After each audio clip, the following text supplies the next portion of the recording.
Hey y'all, it's Kim. So this hopefully is the last video for the Kamala Harris 60 Minutes interview with Bill Whitaker and her word salads and everything else. But I'm starting on page 31 of the transcripts, and here it starts Vice President Kamala Harris. And there are a variety of factors that relate to what we have seen globally and what we are not immune from at our own border in terms of what we have seen in terms of the surge of immigration and irregular migration. And there are solutions at hand, but we've got to have leaders who are solution oriented, which we've been and are. And I'm going forward instead of leaders who want to make it a problem they can run on. Whitaker, and talking about that person you're mentioning right now, you have accused Donald Trump of using racist tropes when it comes to Haitian immigrants in Springfield, Ohio, when it comes to birtherism, when it comes to Charlottesville. In fact, you have called him a racist and divisive, yet Donald Trump has the support of millions and millions of people or Americans. How do you explain that? Harris, so let's just break down what you just talked about and talk about it in the context of the words that Donald Trump has spoken and the actions he has taken, and whether that is reflective of who we are as Americans, knowing we have so much more in common than what separates us. We have a former president who wants to be president again and who has a bouquet of microphones in front of him, who has said the most vile lies about a group of legal immigrants in Springfield, Ohio. They only had temporary amnesty, as far as I knew. And if I may, Bill, let me just say something. You know, from the time I was a prosecutor to attorney general to now I'm vice president, I learned very early in my career when the voters bestowed on you the authority to have these positions, you must be very thoughtful about how you use that microphone in front of you. And you know, when I was attorney general, the words I spoke could move markets. So the idea that the former president, who again is running to be president, would use that microphone in a way that is almost vilifying and demeaning a whole population of people. You know, what has happened because of that. One day when this happened was a school day, picture day for an elementary school, picture day. You know what picture day is for our children. They get excited the night before when you put out the clothes they're going to wear, they go to school making sure their faces are clean and their hair is done, and they go to school for picture day. You know what happened to those children? They had to evacuate that day because of the fear of the threats that were being issued in Springfield because of the words of Donald Trump. So, and then, well, this is Whitaker, and then Harris. So I'm glad. So I say that I'm glad you're pointing these comments out that he has made that have resulted in a response by most reasonable people to say it's just wrong. It's just wrong. Whitaker, so you said you want to be the president of all the people. Harris, yes. Whitaker, with so many people supporting Donald Trump, a man you've called a racist, how do you bridge that seemingly unbridgeable gap? Harris, I believe that the people of America want a leader who's not trying to divide us and demean. I believe that American people recognize that the true measure of the strength of a leader is not based on who you beat down, it's based on who you lift up. And I have traveled around our country and I met with people of every background and walk of life, including people who've supported Donald Trump in the past who say, to me, they're ready to turn the page. Turn the page, like Gwen Walls. And they're exhausted with what he has been doing and that approach, and they want to chart a new way forward for our country. Whitaker, so is democracy best served by President Biden stepping down and basically handing you a nomination? That's good. You need to be questioned on that. You didn't have to go through a primary process. You didn't have to fight off other contenders, and that's not really the way our system was intended to work. Harris, so President Biden made a decision that I think history is going to show is rare among leaders, which has to put country before self. And I'm proud to have earned the support of the vast majority of delegates and to have been elected the Democratic nominee to be Vice President of the United States. I'm honored to have received the support and endorsement of over 200 Republicans who served in the last three Republican presidential administrations. I'm proud to have earned the support of leaders of our national security community. I'm proud to have received the endorsement of leaders around this country from every background and walk of life to fight in this election over the next month for our democracy and the principles on which it stands. And yeah, anyway, I was about to start reciting the Pledge of Allegiance. Okay, what is at stake in this election? You mentioned our democracy is whether we are a nation that abides by and respects the rule of law, and then we have a president who is the champion of following and respecting and upholding rule of law, Whitaker. But I would think that Kamala Harris, not someone who has been convicted of 34 felonies, who tried to overturn the free and fair election, which was the will of the people on January 6th, not someone who has said he would be a dictator on day one, not someone who has said, and these are his words, he would terminate the Constitution of the United States of America, Whitaker. But I think this truncated process is why people think or say they don't really know who you are, Harris. Well, Bill, there's no question. Look, I've been in this race for 70 days and there's work to be done. It is without any question a short period of time. There's no question about that, which is why I'm traveling around our country. As I said earlier, I mean, you've seen me. I'm from one state to the next to the next. I don't know how many states I've been in this last week alone. Literally, I've lost count. So it is my responsibility to earn the vote, and I'm going to work to do that. Whitaker, 3/4 of the American voters, or likely voters, say that they are concerned about the possibility of election-related violence. And with 2 assassination attempts against former President Trump, the country seems near a boiling point. What can you do? What should you do to lower the temperature, Harris? Well, first, let's start with those assassination attempts on the former president. I was deeply disturbed, shocked, and shaken, frankly, when they happened. I called the former president to check on him, but it's really important that all of us speak loudly, regardless of who we're voting for, to say our differences have to be settled at the ballot box and not through violence. We cannot lose our soul in terms of who we are as Americans by resorting to violence to settle our differences, much less to make a decision about who's going to be the next president of the United States. Whitaker, let's hit on some more foreign policy. Which foreign country do you consider to be our greatest adversary, Harris? Well, there are different reasons that we should be thoughtful about each. Most recently, I think there's an obvious one in mind, which is Iran. And look, I mean, Iran has American blood on their hands, okay? And what we saw in the terms of just this attack on Israel, 200 ballistic missiles, what we need to do to ensure that Iran never achieves the ability to be a nuclear power, that is one of the most, or my highest priorities, and that must be. Whitaker, so if you have proof that Iran is building a nuclear weapon, would you take military action, Harris? I'm not going to talk about hypotheticals at this moment. Whitaker, what about China? China is strongly asserting its dominance, its control of the South China Sea, especially around the Philippines. Harris, yeah.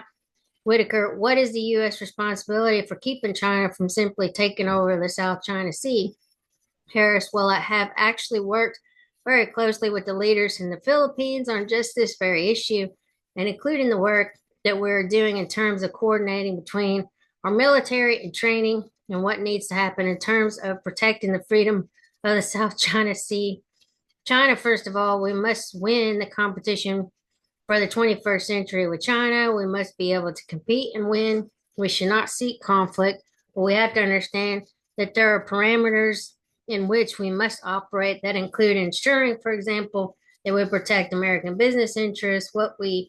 Whitaker, so say if China attacks Taiwan, would we use military force to support Taiwan? Harris, Bill, I'm not going to get in hypotheticals, but listen, we need to make sure that we maintain a one China policy. And But that includes supporting Taiwan's ability to defend itself, including what we need to do to ensure the freedom of the Taiwan Strait. But on the issue of China, we also, again, we cannot afford to have foreign policy that is myopic or myopic. We must be able to also, as it relates to China, continue to do the work that we have begun to deal with the flow of fentanyl coming into the United States, word salad. That's a real issue. Again, you talk to families around our country who have, on a constant, sadly, regular basis, meet parents and families of people who have died from fentanyl, young people who have died from fentanyl. Are we going to stop trying to stem the flow from fentanyl? And we have to deal with that and understand China's role in that and our ability to work with China to stop that flow, which we have begun to do and I'm going to continue to do. We need to make sure we have open lines of communication with China, in particular military to military. So these issues they're multifaceted. Whitaker, so what about Russia and Ukraine? What does the end of the war, what does success look like in ending the war in Ukraine? Harris, there will be no success in ending that war without Ukraine and the UN Charter participating in what that success looks like. Whitaker, would you, Harris, that being said, America must stand firm in being a leader in defending international rules and norms that include one of the most important, which is the critical nature and importance of sovereignty and territorial integrity. Whitaker, would you meet with President Vladimir Putin to negotiate a solution to the war in Ukraine? Harris, not bilaterally without Ukraine, no. Ukraine must have a say in the future of Ukraine. Whitaker, how about as president, would you support the effort to expand NATO to include Ukraine? Harris, those are all issues that we will deal with if and when it arrives at that point. Right now, we're supporting Ukraine's ability to defend itself against Russia's unprovoked aggression and doing what we can to continue to build and strengthen the alliance around the support of Ukraine's right to be an independent nation, free from having its borders forcibly taken by Russia.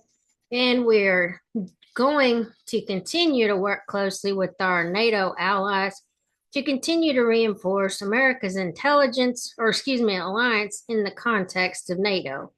Again, in this election, there's a real difference between me and the former president. I believe in reinforcing the strength of NATO. Understanding, again, is the greatest military alliance the world has ever known. Donald Trump will pull us out of NATO. Donald Trump, if he were president, Putin would be sitting in Kiev right now, or Kiev. Let's be clear about that. He talks about, he can end it on day one. You know what that is. It's about surrender. Achieving peace and an end to this war is not synonymous with surrender. Those two things are not the same.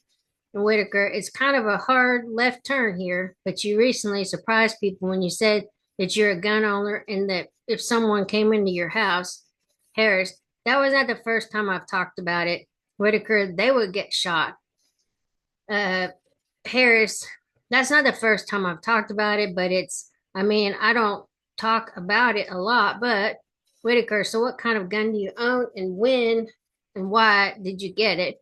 Harris, I have a Glock and I've had it for quite some time. And look, Bill, my background is in the law enforcement. And so there you go. Whitaker, have you ever fired it? Harris, yes, of course I have. At a shooting range, yes, of course I have. And to just give you more detail, I store it in the lockbox and it is safely stored. And as any responsible gun owner does, Whitaker, I'm getting the countdown here, but one last thing. You're sitting here with us. The Trump campaign canceled an interview that they had agreed to participate in this broadcast. What do you make of that?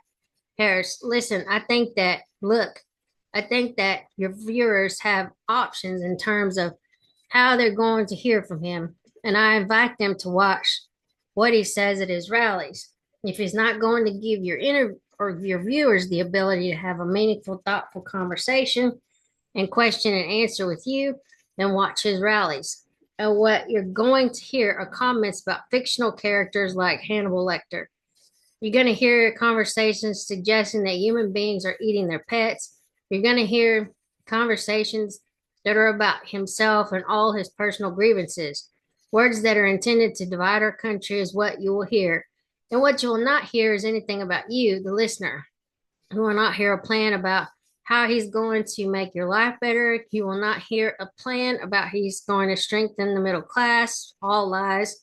You will not hear about how he is going to strengthen small businesses. Lies.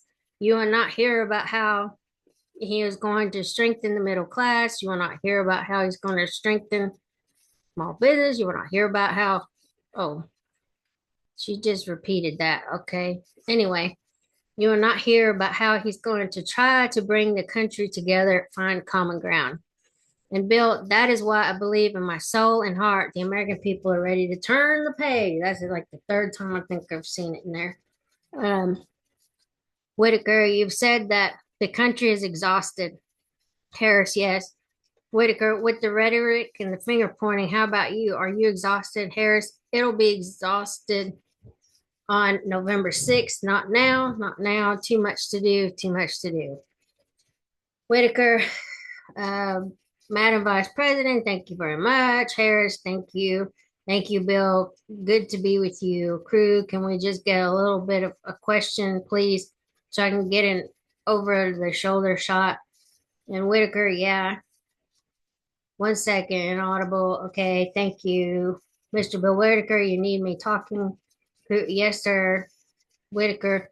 Well, we were talking about how you're going to pay for it. And I mean, I truly do mean it. You know, your plans are logical, make logical sense. Harris, Whitaker, the way Washington works is not logical. So, how are you going to convince a divided Congress that what they say, your plans are something that they should all agree to and provide to the American people when they've shown no inclination to do that up to this point? And then Vice President Kamala Harris, is that what you needed? Yes, sir. Vice President Harris, okay. Yes, ma'am. 30 seconds of silence, please, for room tone. Crew, Mark, and then basically silence in the crew, cameras, and then certification. I, Lindsay Peacock, certify that the foregoing transcript is a true and accurate record of the proceedings. So I'll link this in the description, and I've already put the other two videos up of this, and then I'll link in the CBS actual interview for 60 minutes. Anyway, I just wanted to share that because I just happened to see something like that on my IG the other day. Anyway, I'll talk to y'all later. Have a great afternoon. Bye.